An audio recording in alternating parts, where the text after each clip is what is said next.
আমার এই ভিডিওটা হলো পহেলা বৈশাখ দিন। পহেলা বৈশাখ দিন কী করলাম আপনাদের সাথে শেয়ার করব।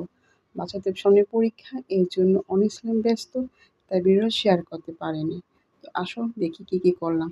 মূর্তি করে স্নান করে সিঁদুর পরে নিলাম, যেহেতু পহেলা বৈশাখ। তো ফার্স্টে গেলাম গোবিন্দভোগের জন্য। যেহেতু পহেলা বৈশাখ আমরা ভাবলাম যে প্রথমেই গোবিন্দকে ভোগ নিবেদন করি।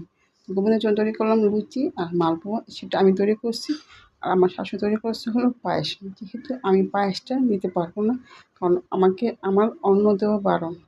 আমি এখন শিবপথে জানি যে অন্ন দিতে পারবো। এই তো শাশুড়ি দিল, সকলে গোবিন্দকে ভোগ করলো। এই তো আমার গোবিন্দ পুজো হয়ে গেল।